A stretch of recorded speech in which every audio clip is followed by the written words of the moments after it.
second time ever laying down without any ropes. You're going to need 2 ropes, a halter, and a horse. Step 1, pushing on the withers. Once they... Good girl.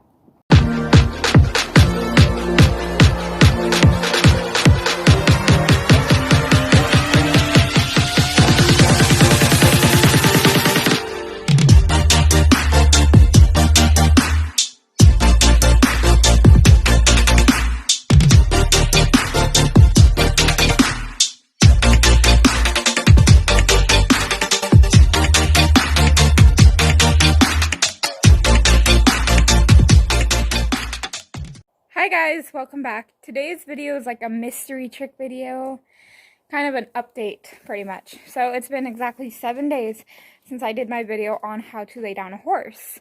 And before that, Kamani had only done it once a couple months prior. So ignore the big zit on my forehead. Anyways, pointing that out for attention. I'm just kidding.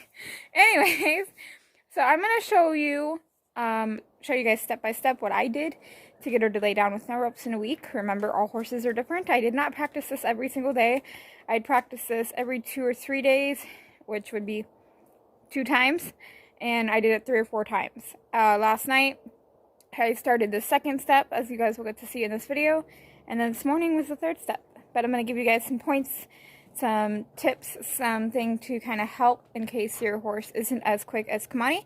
Don't worry if they're not, all horses learn differently. Let's get into the video and show you guys the steps. For step 1, you're going to need 2 ropes, a halter, and a horse. You're going to pick a front leg. It doesn't matter which front leg. You're going to take your rope, and if it doesn't have a clip, tie it to their hock. The next thing you're going to do, you can throw under and pull over. I don't really like that method because I feel like it pulls their leg more under their stomach, and if something goes wrong, they're going to land hard on that leg, whereas this way, their leg's more out to the side as if they were naturally going to go down.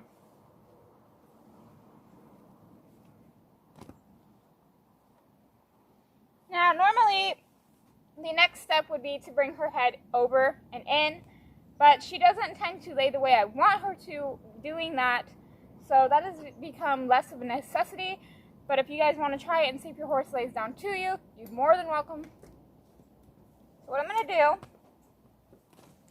is just pick up their leg, lift, hold. Now, I don't need the rope, but if you've never done it, you're going to need that rope, and you're going to see she goes down. Now, it's not always that simple, not always that easy, as you guys may have seen in other videos. That is step 1. You want them basically to start getting comfortable with laying down with the ropes all around them. Step number 2 is pretty much the same thing, but you're going to add your cue. Eventually, you don't want to have to do it with ropes and whips, right? You just want to use your hand. So whatever your cue can be, it can be tapping the leg, it can be tapping the withers, which is what mine is. It can be tapping the neck. Anything you want, you add into it. So what you're going to do is the same exact thing. You're going to pick up their leg, tighten your rope, and you're going to add your cue. Mine is pushing on the withers. Once they bow or go all the way down, you're going to reward by walking away. If they want to get up, let them get up.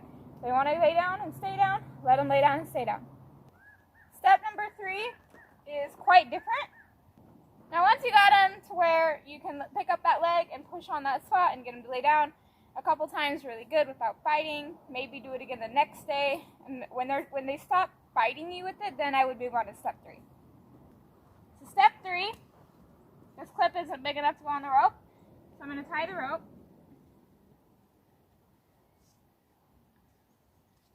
I do it loose in case something happens. The next thing I'm going to do is I have taught her that cue now, where I push on the withers or rock her a little bit and she goes down when I'm holding her leg. So this next step can get a little tricky. She did draw blood on my hand from jerking the rope. So if something like that happens, maybe go back for a couple days and do something else, which is what we did. So I'm going to pick up that leg. And I'm going to hold my hand on this rope at the same time putting pressure with my hand on her withers.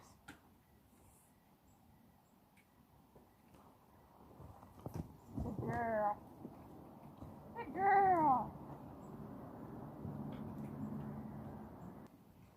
If you want, you can take step number 3 a little bit further, and each time you do it, loosen the rope a little bit and put your other hand under their leg and ask that way. I'll do a demonstration, and then we'll get to step number 4, the final step.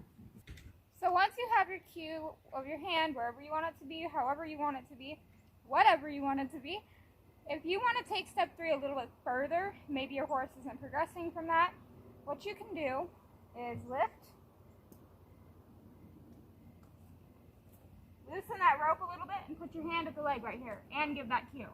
And eventually you can drop that rope, give that cue, and they'll go down.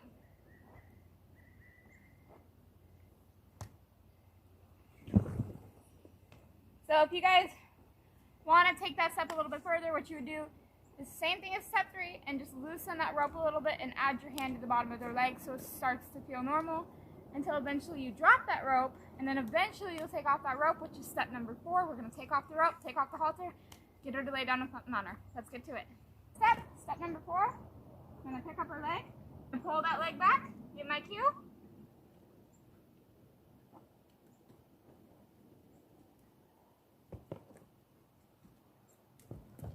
And just keep pressure till she goes. That is her second time ever laying down without any ropes.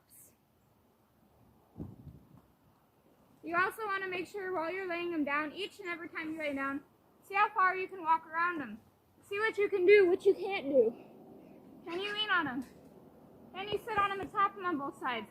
Can you rub them all over? You want them comfortable with you all the way around. And if they're not going to allow you to sit on them, lean on them, things like that on the ground, why would they do it while they're standing? So just make them extremely comfortable with you. Alright, I hope you guys enjoyed this video of how to get your horse to lay down without ropes. Remember, it could take a week, it could take a day. Each horse and each person are completely different. Those are the steps that I use in case you're wondering, and I'll see you guys in my next video. Bye!